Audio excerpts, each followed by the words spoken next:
the session on climate change, challenges and mitigation, the policy perspective at the Bimstec Business Conclave. Thank you to each one of you for being here at this session. We are extremely honored to have with us a distinguished panel, and I would request our panelists and panel moderator to please take your seats on the dais. Mr. Ajay Bandyopadhyay, Asia Lead of Climate Change Advisory of IFC World Bank Group. Mr. Bandyopadhyay may please come over to the dais. Ms. Melinda Pevek is on the way.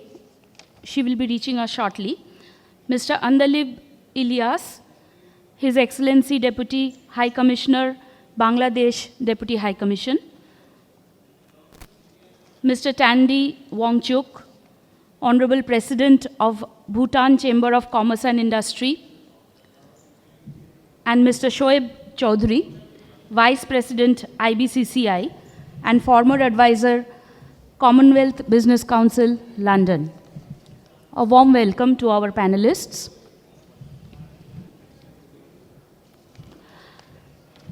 May I now request Mr. Sudipto Mukherjee, Chief Advisor Generation of CESC Limited and member of our Occupational Health, Safety and Energy Environment Committee, Indian Chamber of Commerce, to kindly deliver the welcome remarks. Good morning. It is indeed my pleasure and privilege to welcome you all in the Bimstec Climate Change Forum organized by the Indian Chamber of Commerce in Kolkata under the aegis of Ministry of External Affairs, Government of India. Formally, I would like to extend a warm welcome to all the dignitaries present here today. We are grateful for the presence of Mr. Ajay Bandyopadhyay, Asia Lead Climate Change Advisory, Manufacturing, Agri-Business and Services of the International Finance Corporation and World Bank Group in this forum. We are also pleased to have His Excellency Mr. Andalib Ilyas, Deputy High Commissioner, Bangladesh Deputy High Commission, Kolkata, for being with us today. Also, I extend an ardent welcome to Ms. Melinda Pevek, she is on the way, Consul General, U.S. Consulate General, Kolkata. Mr. Tandi Wangchuk, President, Bhutan Chamber of Commerce and Industry. Mr. Shoaib Chaudhary, Vice President, IBCCI and former advisor, Commonwealth Business Council, London. Dr. Naresh Tyagi, Chief Sustainability Officer, Aditya Birla Fashion and Retail Limited. Dr. Amit Kumar Thakur, Associate Director and Head CSR, the Energy and Resource Institute, TERI, New Delhi. Mr. Shoikat Basu, CEO, Consultivo, and Professor Sudipto De, Professor Mechanical Engineering, Jadavpur University. It is my honor to welcome you all here today. To set up the subsequent discussions, I'd like to share some of the information on the concerned subject. Climate change is a global emergency that goes beyond the national boundaries. The Asia-Pacific region emits more than half of the world's greenhouse gas emission and is one of the most rapidly developing regions of the world too.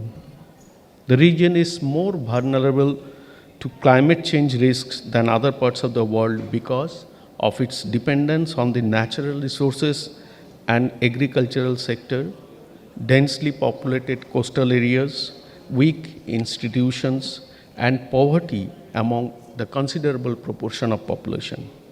Hence, it calls for a drastic action by the Bimstec members to articulate climate action plans. According to the Intergovernmental Panel on Climate Change, IPCC, the global CO2 emission currently is pegged at around 37 gigatons per year, which is need to be brought down to the level of 18.2 gigatons per year in 2030 for the world to stay below 1.5 degrees C rise in temperature from the pre-industrial level. If we take the global population at that point in time in 2030, it would mean that the per capita emission should be limited to 2.14 metric tons per year in 2030 from the present level, just the double, almost 4.5 metric tons per year. Although a daunting task, the government of the member nations have already taken several steps to cut back emissions and control climate impacts through national policy commitments. For instance, India has actively promoted renewable energy sources by adding 15.4 gigawatts of solar and wind capacity in 2021-22, which is the third highest in the globe. It further intends to achieve 500 gigawatts by 2030, which will contribute to around 50% of the energy requirement from the present level of around 170 gigawatt. India has further pledged to reduce the carbon intensity of its GDP from the 2005 level by 45% by 2030. Moreover, government has also aimed for EVs to account for 30% of the private car sales, 70% of the commercial vehicle sales, and 80% of the 2 and 3-wheeler sales by 2030. So for which it has initiated a national mission in 2019 to create a domestic EV and battery manufacturing base with an budgeted investment of more than $1.2 billion. Then we have Nepal, who has pledged to achieve net zero emission by 2045 and is ready to utilize its hydropower potential in decarbonizing the country and its higher emitting neighborhoods. Corresponding to the idea of adapting hydropower for promoting green development, Government of Nepal has successfully built its largest hydroelectric project in the Upper Tamakoshi hydroelectric project with a natural head of 822 meters with 6 underground units. It can produce 2,281 gigawatt hour of electricity annually, which has improved the living conditions and promoted economic development in the country. Similarly, Bangladesh is also pursuing low carbon development path with increasing emphasis on renewable energy and energy efficiency. It installed more than 708 megawatt of solar power plants and installation of additional 1625 megawatt of solar power plants and about 149 megawatt of wind power plants are in the process. The installation of more than 6 million solar home systems has been carried out in off-grid areas, followed by distribution of 4.5 million improved cook stoves in the rural areas across the country. The climate challenge policy restates the commitment made by the Royal Government of Bhutan at COP15 to remain carbon neutral, and it has also been reiterated in their NDC in the Paris Agreement. In the context of achieving a climate resilient and carbon neutral economy, the Asian Development Bank has approved $18.26 million for the construction of first utility-scale solar photovoltaic plant in Bhutan. The power plant will have a minimum capacity of more than 17 megawatt and will generate 25 gigawatt hour of electricity annually. Also, we have Myanmar, who has enormous solar energy potential, specifically in its dry zones. Estimated potential for wind energy is more than 33 gigawatt and for solar energy is more than 27 gigawatts. Effective tapping of these resources can reduce the country's carbon footprint as well as lower its dependency on fossil fuel. Green Power Energy has successfully commissioned the Tong Do Goin solar project in Maithar, Myanmar. The new facility is expected to generate about 25 megawatts of electricity. Thailand, who is supposed to reach its peak GHG emission in 2030 at approximately 370 million tons of CO2 equivalent. And the net greenhouse gas emission is approximately 200 million tons of CO2 equivalent in 2050, which is almost consistent with the global pathway. In this regard, it has launched project aimed at collecting landfill gas to generate electricity. In Bangkok, for example, the Kamphaeng Sin landfill was equipped with a landfill gas collection system, and it's expected to reduce the GHG emission by more than 78,000 tons per year. Finally, some recent interventions made by the Sri Lankan government has successfully addressed climate changes. It includes the building of 30.5 megawatt Moragol hydropower plant and its associated infrastructure, followed by systematic development of 100 megawatt Mannar wind power generation project. Moreover, a credit line facility has also been introduced to install about 60 megawatts of solar rooftop capacity and develop prospective renewable parks at Siam Balandua, Ponerin and Mannar Phase 2 to enable clean energy development. Therefore, it is apparent that the Bimstec members have taken steps to initiate green development across the countries against the challenges experienced due to climate change. However, the intra-governmental connectivity and cooperation in environment and climate change among these members will no doubt accelerate the environmental sustainability and bring about persistent growth and development in the economies. I hope today's session will provide valuable insights and address the challenges faced due to the climate change across Bimstec nations, thereby providing potential opportunities for the sector. With these few words, I once again welcome our eminent guests and speakers and look forward for a fruitful deliberations and interactions. Thank you. Thank you, sir. Welcome, Ms. Melinda Pavek. May I now request Mr. Ajay Bandyopadhyay to take over the session? Thank you, Mr. Mukherjee. Thank you, Shoma. And a warm welcome to all of you today in this panel discussion.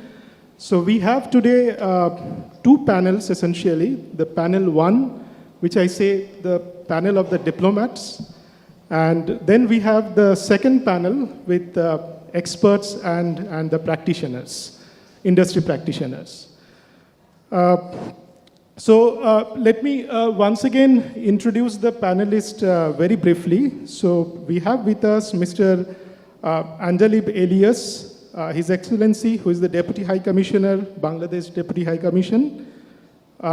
Ms. Melinda Pavek, Consul General, U.S. Consulate General, Kolkata.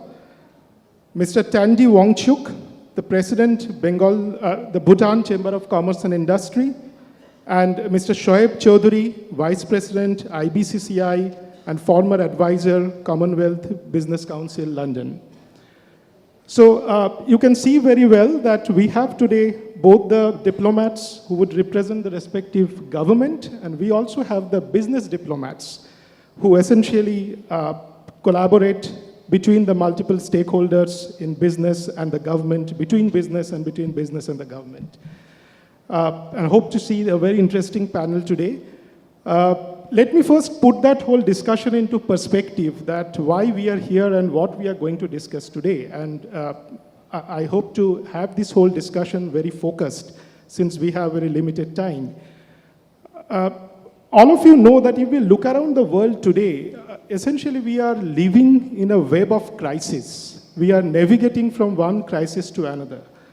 Soon after the world recovered from COVID-19, we faced the tremendous challenge posed by the Russia-Ukraine war, which triggered the food and the energy inflation across the world. Still, the lot of developed countries and the developing countries are suffering from the huge debt crisis and the inflation, which has slowed down the economy.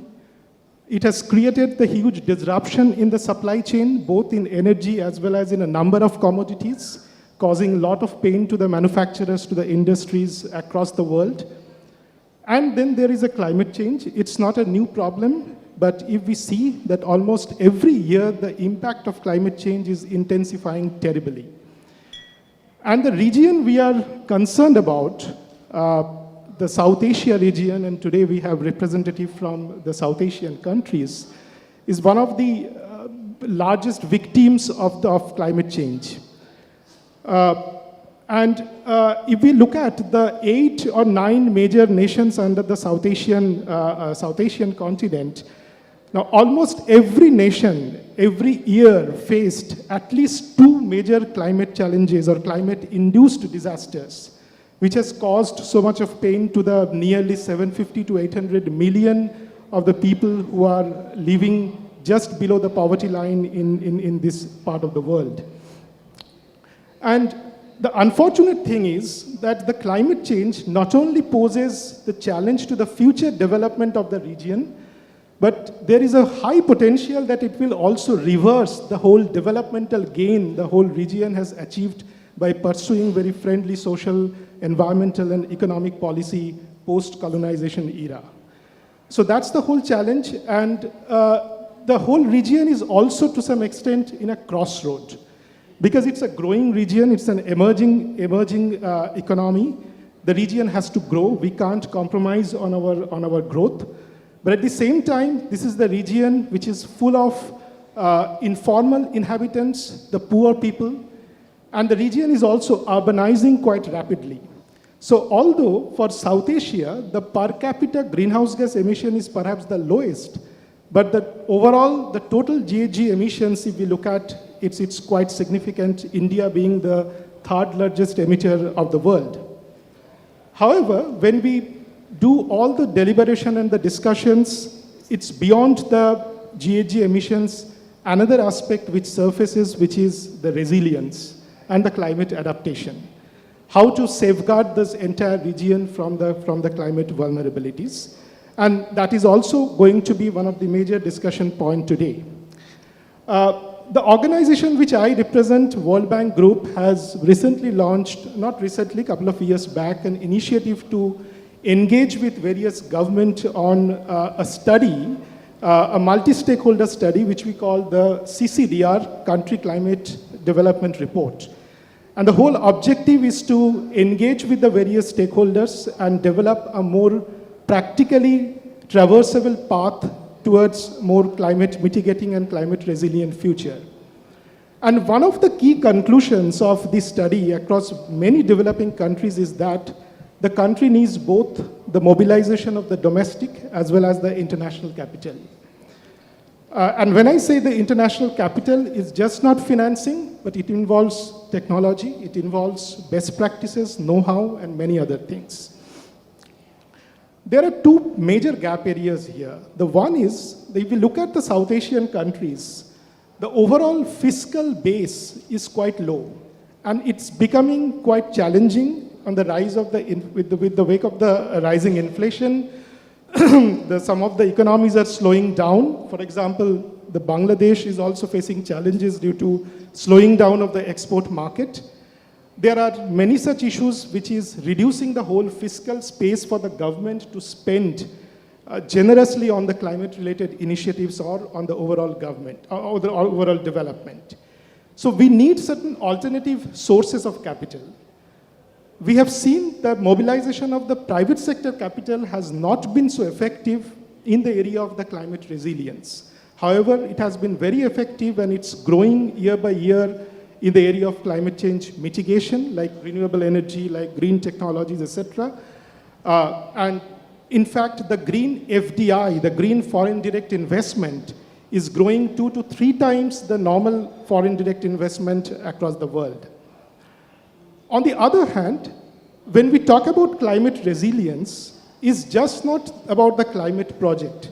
It's also putting huge investment in the overall well-being of the region.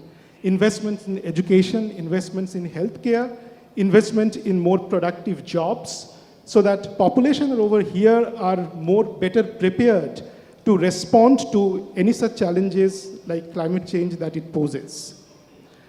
So with this, I will go to the panelists, and with a very focused objective, we would like to hear perspective from the individual government, and then we will also hear their perspective on the international collaboration, the need for international collaboration, and how it's working to help this region to navigate the climate crisis. So I would start with Mr. Elias, His Excellency Deputy High Commissioner, Bangladesh Deputy High Commission. Mr. Elias, we all know that Bangladesh is one of the biggest victims of climate change over the years. But at the same time, it has done remarkably well in terms of preparing itself to face some of the challenges. So if you enlighten us that what are some of the key policies and the priorities of the government to address these challenges and how the government also proposes to do that in future?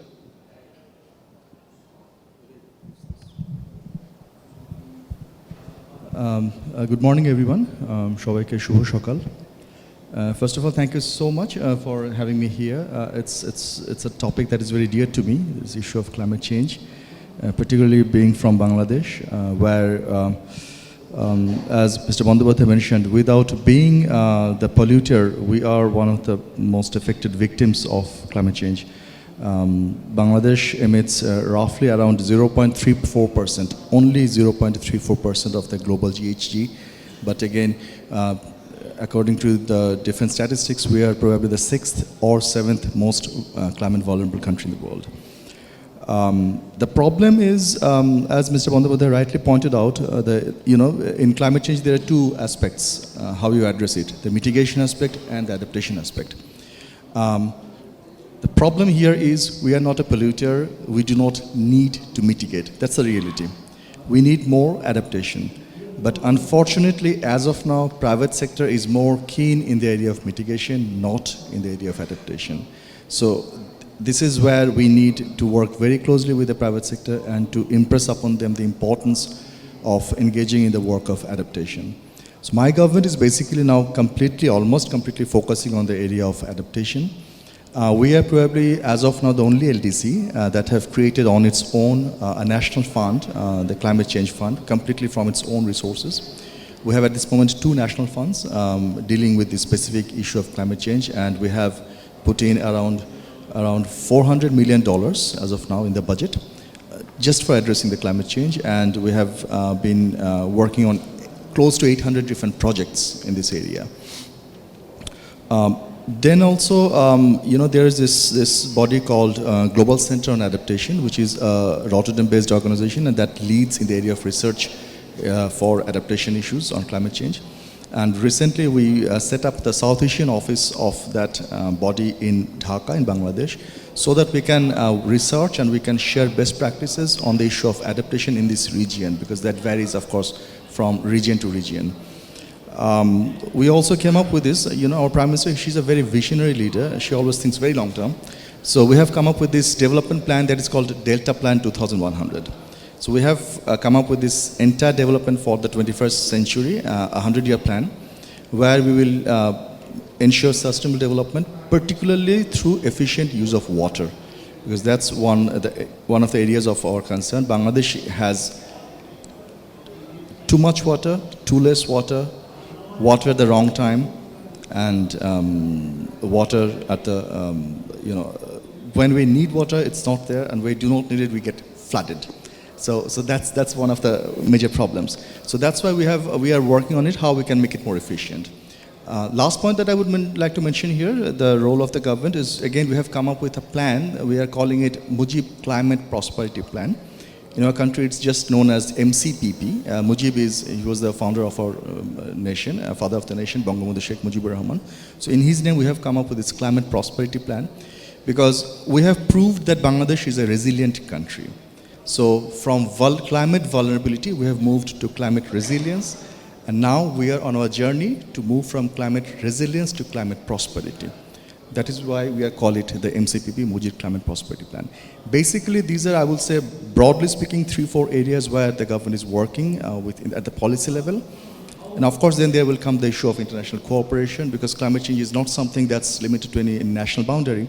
The problems that we're having, like internal migration, like the food security problem because of salinity increase, but probably I can come back to it later if Mr. Bandyopadhyay wants, right?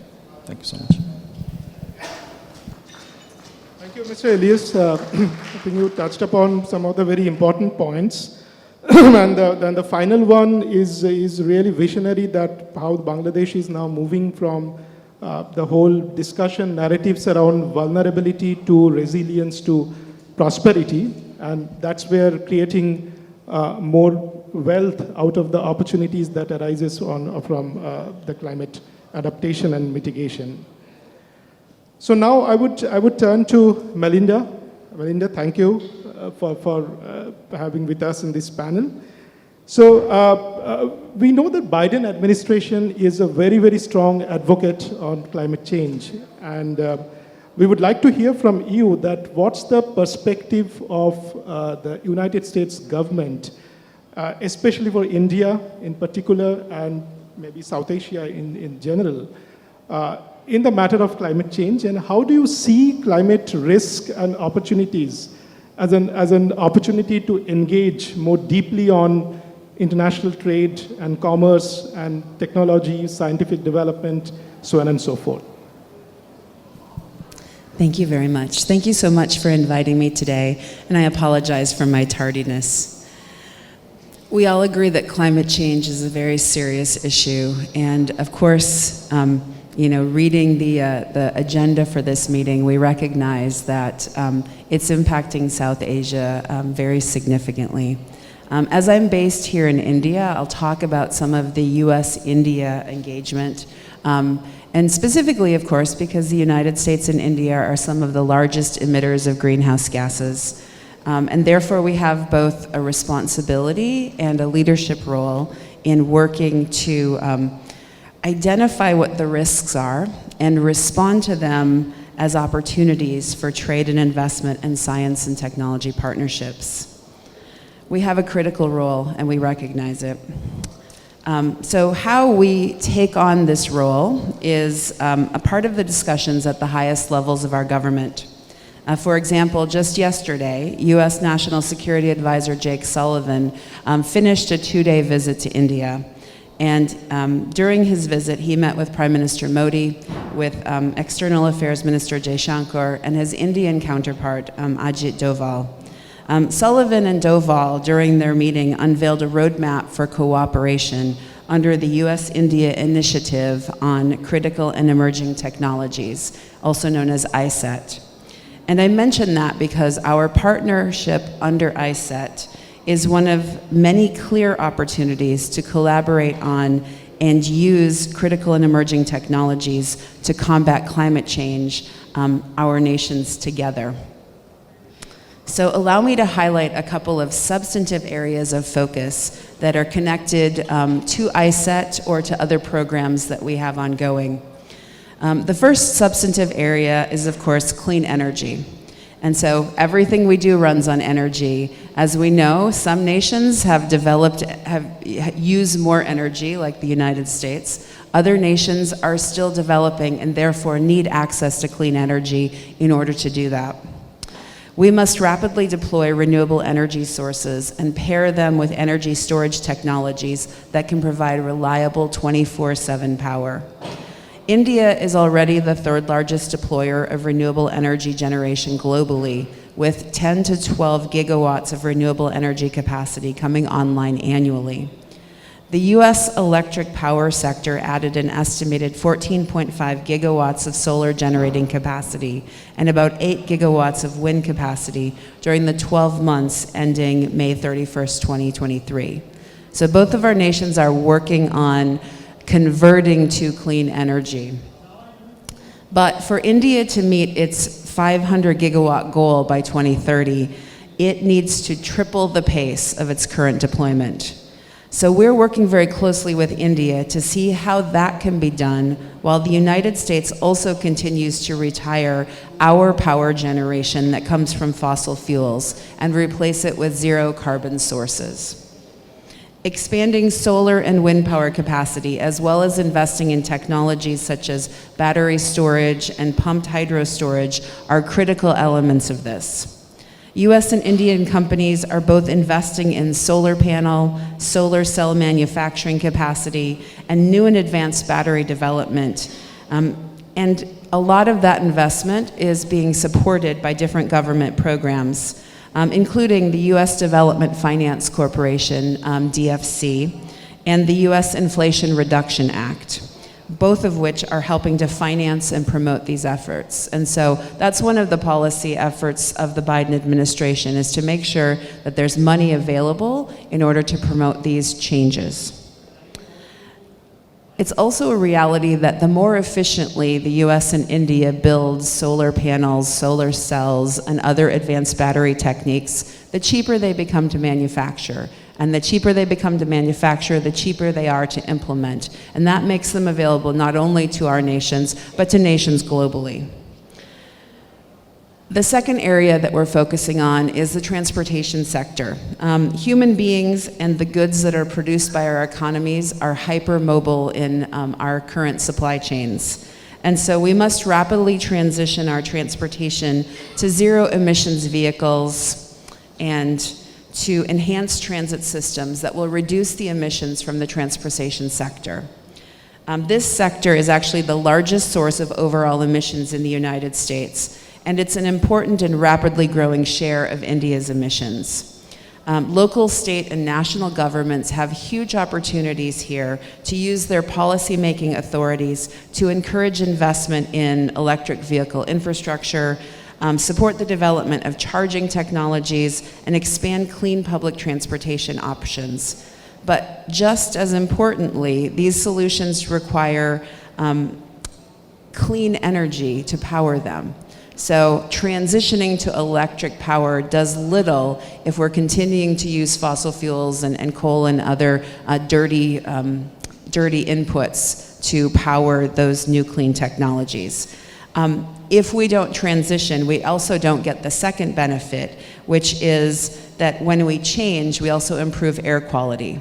And here in India, we experience the challenges of air quality. And of course, in the United States, there's been a renewed understanding of air quality needs with the dust and pollution that has crossed the US because of the wildfires in Canada recently. The third area that we're working on is in hydrogen and unlocking the power that's inherent in hydrogen. It's the simplest and most abundant element in the universe, but of course it only exists on our planet when it's combined with other elements. And it, like electricity, is an energy carrier that can be used to store, move, and deliver energy produced from other sources. It can be produced without a carbon footprint from a variety of sources. So we are working together to find ways to turbocharge the Indian green hydrogen mission and the US hydrogen strategy as excellent business and development opportunities. Investing in green hydrogen can immediately allow India to develop a clean and secure fertilizer supply and have a massive impact over time on emissions in hard-to-abate sectors like steel, cement, and chemicals. Gasification of fossil fuels and plastics is expected to be the lowest cost route for providing carbon negative hydrogen, but that will only work if we focus equally on carbon capture, utilization, and storage, CCUS. So we have a bunch of joint technical work that's being done in CCUS, which is led by the US Department of Energy and the Indian Ministry of Petroleum and Natural Gas under the US-India Strategic Clean Energy Partnership. And then I guess last I'd like to talk about the methane and other non-CO2 greenhouse gases. Methane is the largest contributor to global warming after CO2. Reducing methane emissions is the fastest way to cut global temperatures in the near term. And in fact, it's said that cutting the world's methane emissions by 30% over the next decade would have the same effect on global warming by the mid-century as immediately shifting the global transport sector to net zero CO2 emissions. So it's a high impact opportunity. The US and other nations have been working under the Global Methane Pledge. And we encourage more nations to join that pledge in working to cut CO2 or working to cut methane. India has significant abatement potential in all of the major methane sectors of agriculture, waste, oil and gas, and coal. And so modernizing waste collection and wastewater systems, reducing food loss and waste, and diverting organic materials to create higher value products like biofuels or compost would all reduce methane emissions. So the US State Department, the US Trade and Development Agency, also known as USTDA, the US Development Finance Corporation, USDFC, and the US Exim Bank are all eager to find opportunities to support methane mitigation technology and deployment. So I'm going to stop there now because I think that was a lot, and I look forward to having more conversation. Thank you. Thank you, Melinda. It's very, very comprehensive overview. It's no doubt that in our journey towards the net zero carbon neutrality, United States is a very important partner, and all the initiatives that you have described are extremely important, both from the government as well as from the private sector investment point of view. So possibly I will come back to you with one or two more questions on that. Thank you. And now we'll move to Mr. Tandy Wangchuk, who is the President, Bhutan Chamber of Commerce and Industry. So Bhutan is a very interesting example, not only in Asia but also in the world, that the country pledges to remain carbon neutral and essentially backed by the huge hydropower resources as well as its forestry. And in order to stay carbon neutral, one important element would be the green industrialization, or prioritizing the development of the green industries. So if you enlighten us of some of those areas which are perhaps more potent for both domestic as well as for international investments in the green industries, and how your government is actually supporting in this whole green industrialization pathway. Thank you. I'm very proud to say that Bhutan is the only country carbon negative. For government, we have invested on climate resilient, such as infrastructure on road and landslide. And we have also entered into the agreement of carbon credits with the Singapore government. And government by 2025 declared as a green. We have introduced the electric vehicle in Bhutan, and those electric vehicles are all tax exempted, and they're subject to get loans. All the taxis are also given government subsidy. So we have almost 7,000 to 8,000 EVs taxis in country. And also we are introducing for the transport, for passenger transports by another 5 years. So we have in place with all those mitigation, the climate change mitigation in place. So are we also talking about him or? Okay. But I think we are allowed to address the Bimstec climate change within the Bimstec. So climate change poses an unprecedented challenges, not only globally, but also within the Bimstec region. Its impacts are far-reaching and touching upon every aspect of our life. Rising temperature, changing rainfall patterns, and more frequent extreme weather even threat and sustainability and prosperity of the region. These impacts are particularly served due to geographical vulnerability, population density, and economic dependency of the Bimstec country on climate-sensitive sector. Recognizing the urgency of the addressing climate change, the Bimstec member states established the Climate Change Forum as a platform to collaborate and formulate effective policy and strategy. Primarily, the objective of this forum is to mitigate the adverse effect of the climate change and promote resilience and sustainable development in the region. From a policy perspective, it is crucial to adopt comprehensive mitigation strategy that can effectively reduce greenhouse gas emissions. Member States must develop and implement nationally determined contribution in line with the goal of Paris Agreement. This contribution should emphasize an importance on the renewable energy sources, energy efficiency measures, sustainable transportation system to curb the carbon emission.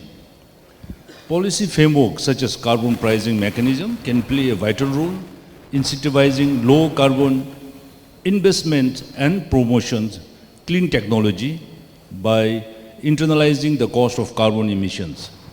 This mechanism encourages industries and individuals to adopt greener practice. However, implementing such policy may present challenges, including the need of capacity building, technology transfer, financial support. Addressing these challenges requires collaboration and support from international organizations, development partners, and donor agency. While mitigating this crucial, we cannot overlook the significance of the adoption and resilience building measures. Climate change policy must integrate strategic and enhance the resilience of vulnerable sectors such as agriculture, water management, infrastructure development, disaster risk reduction, ecosystem-based approach, early warning system, climate information service are vital tools for building resilience against the impact of climate change. One of the strengths of the Bimstec Climate Change Forum lies in its ability to foster international cooperation and partnership. By collaborating with the international organization, development partners and donor agencies, the forum can leverage their expertise, share experiences, facilitate technology transfer. The cooperation strengthen the policy prospect, enable member states to tackle climate change more effectively. In conclusion, the Bimstec Climate Change Forum serves as a platform for regional collaboration and policy formulation. It recognizes the challenge posed by climate change with the member states and aim to mitigate its impact through comprehensive policy and strategic. Thank you. Thank you so much for this overview. I think there are a couple of very new points that you have mentioned here, and we would like to follow it through in our next panel with the industry practitioners, one on the whole carbon pricing element to that.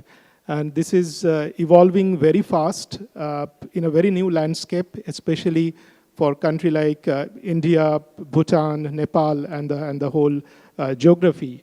And the good part is that in the previous carbon pricing regime, we have not seen much of enthusiasm to support projects like the ecosystem-based projects or nature-based capital projects, where in today, there are a lot of interest from the carbon buyers to fund some of these projects, and it's a very encouraging move. And one more area which you have mentioned quite interestingly about a few of the incentivization from the government on the electric vehicle side.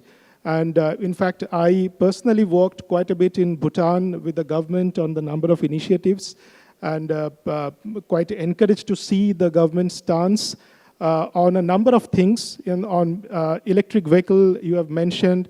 There are also the ecotourism, the green buildings. These are the entire, the gamut of the green industries which the government is prioritizing. And the beauty of the green building is that it not only makes the building green, but it creates the whole value chain of the building materials and the expertise which are replicable and scalable in the area of the green habitat. So thank you a lot, Mr. Wangchuk. Maybe now we'll move to Mr. Shoaib Chaudhary, who is the Vice President, IBCCI, and former advisor, Commonwealth Business Council of London. Mr. Chaudhary, in his address, Mr. Elias talked about the growing enthusiasm of the private sector in Bangladesh on green investment, climate mitigating investment. We also know that the Bangladesh is becoming a middle-income economy very soon. And the previous success story, which was primarily based on garment and textile, is also taking a new direction. The country is diversifying rapidly into many other manufacturing areas, in service areas. But one important challenge remains, which is energy. In Bangladesh, the gas connectivity, as we know, is a big challenge for any new industries to come up. And that requires not only the strategic engagement with the gas producers and suppliers across the world, but it also requires the new form of manufacturing which is more energy conserving, more demand responsive, etc. So if you, highlight a few examples that how the industries are gearing up to the new reality and prioritizing climate smart manufacturing, so to say, to stay competitive in the long term. Good morning. Good morning, ladies and gentlemen. So, Bangladesh, at this moment, we are a little bit facing challenges due to the energy crisis. You know, that's due to the Russia and Ukraine war. Our energy supply chain is disrupted, and we are not getting proper import support from the, our importers. That's why we have little bit crisis. Bangladesh is getting 70% of its energy support from natural gas, and 30% depends on the input-based fuels and etc. But one is good things. Our Honorable Prime Minister, she is one of the good example for this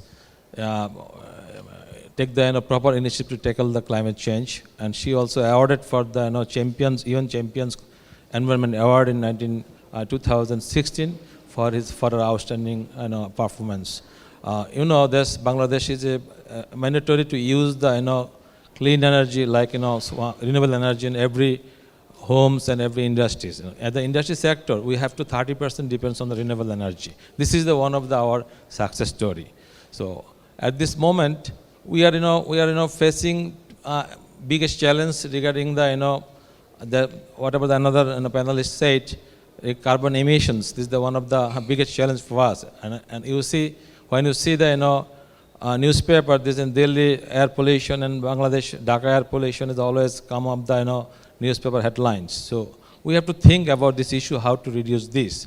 I believe that this happens due to today the Bimstec Climate Change Forum.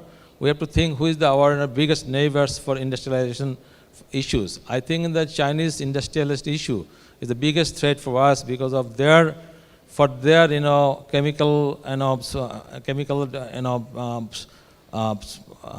impose of the some toxic issues and other issues, and making so many of the chemical oriented and the other issues that created the problem. Like we can give one of the example in the one biological labs. So they have created some problem over there. That's why all over the world facing problem the COVID-19 issues. So I believe that we have to recover these issues unitedly, and the Bimstec is the right forum. How to we challenge this type of climate challenges from the big GDP countries? We have to work together to ensure the lower GDP countries how to achieve their how to sustain their climate issues.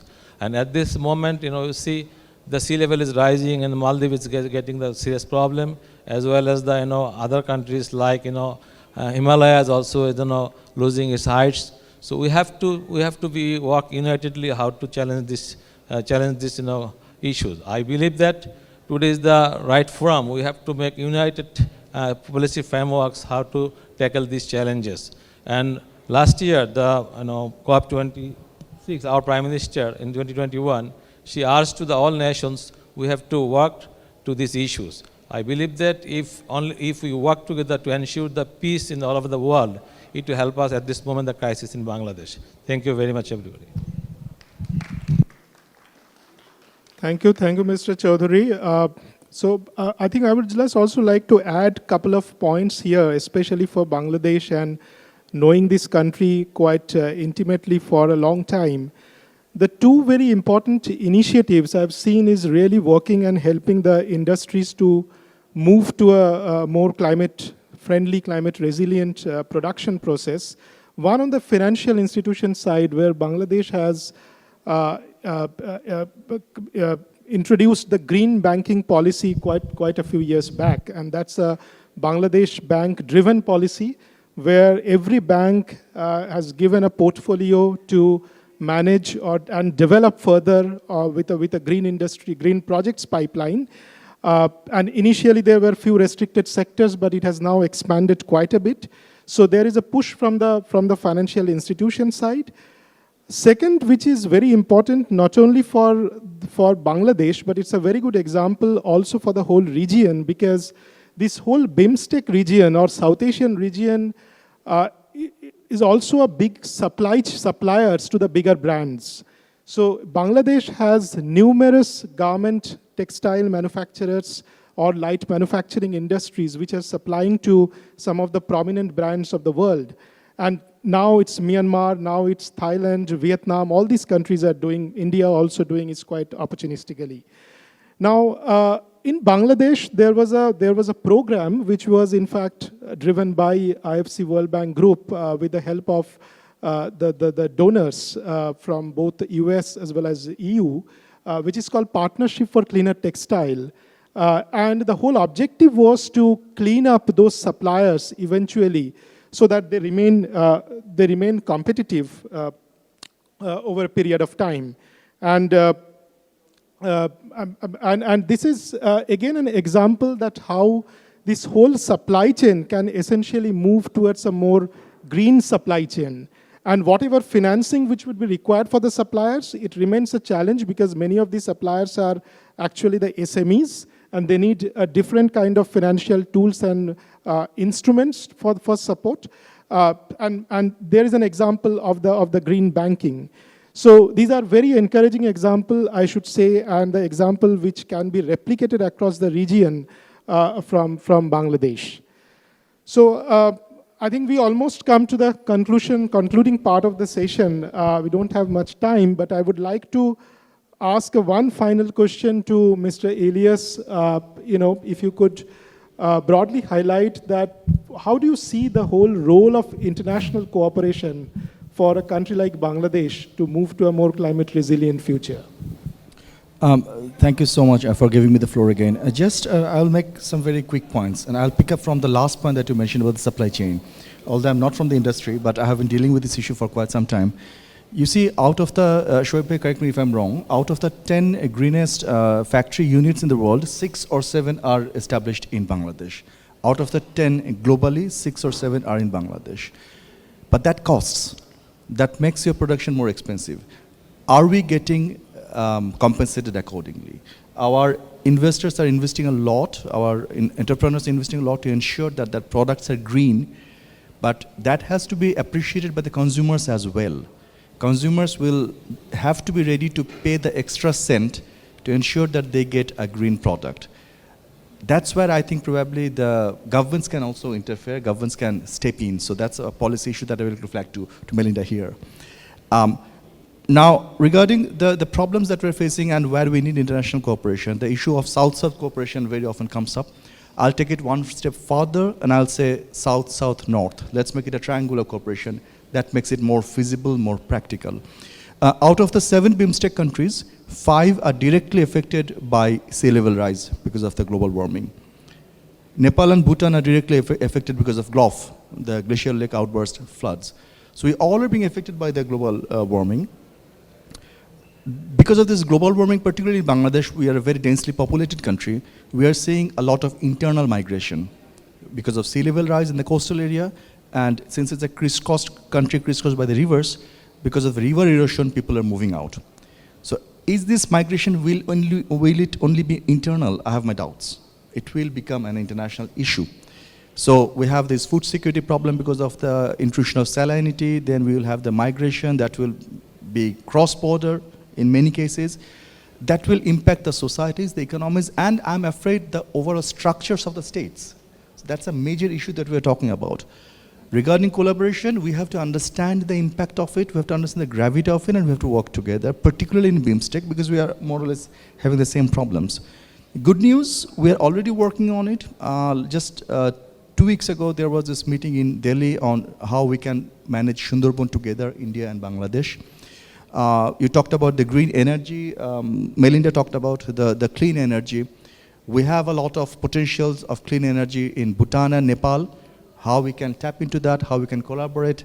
We have to have India on board on this issue, but if we can work together, then it's a completely win-win situation. Carbon pricing issue came up. In Sundarban, that's one of the biggest carbon sinks of the world. How we can tap into that and get benefit for all of us in this region. And we have to be aptly compensated for that if we go in that way. In COP26, the issue of loss and damage came up strongly. That was got more impetus in COP27 in Sharm el Sheikh.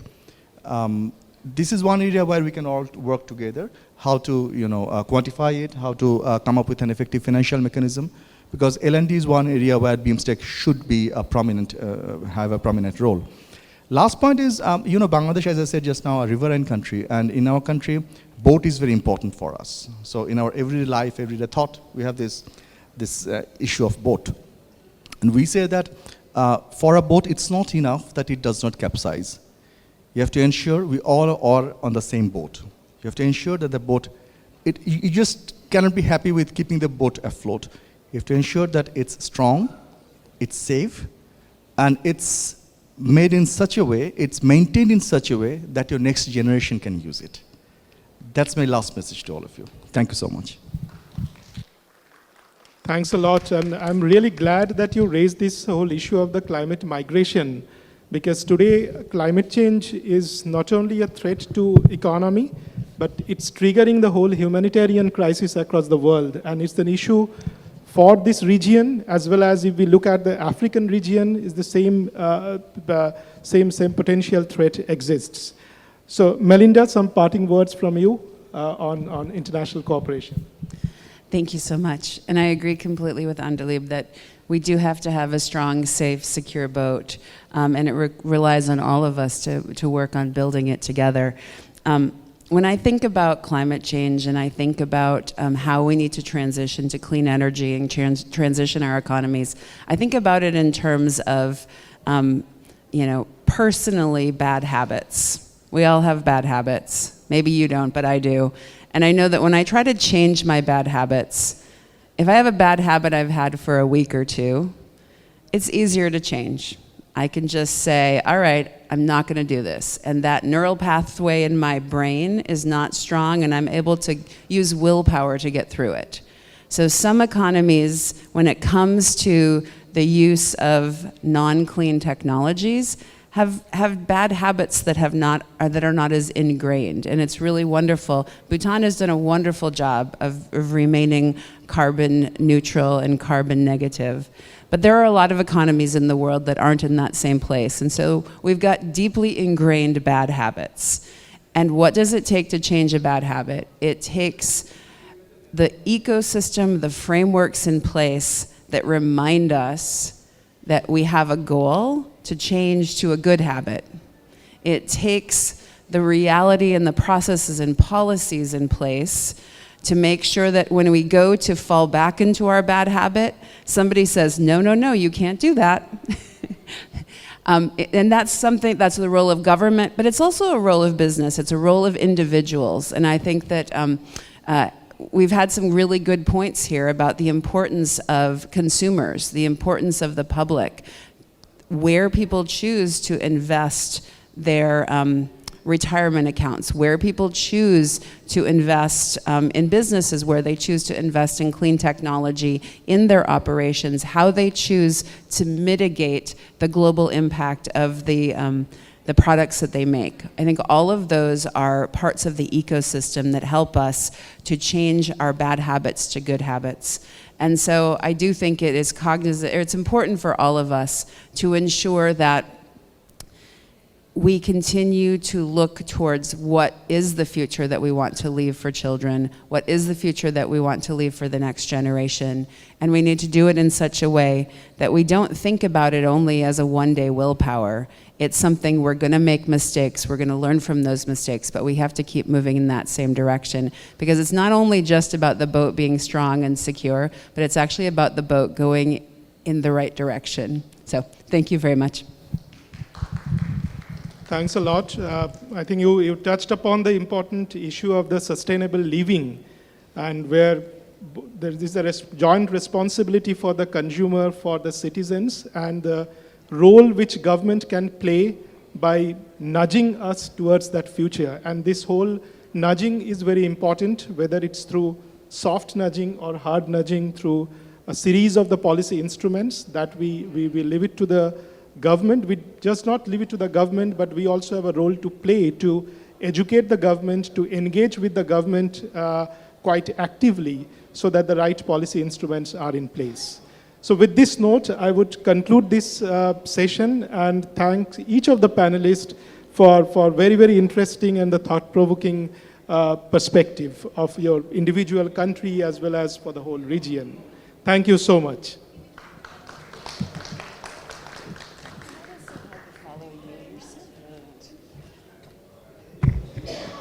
May I request Mr. Shudipto Mukherjee to kindly hand over mementos to our honorable speakers. Mr. Tandy Wangchuk.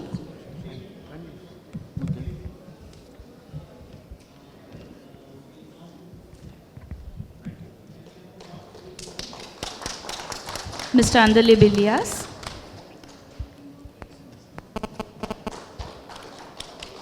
Ms. Melinda Pavek. Mr. Shoaib Chaudhuri. And Mr. Ajay Bandyopadhyay. With this, we come to the end of the first session. We will just take 2 minutes to reorganize the head table and we'll start the next session immediately.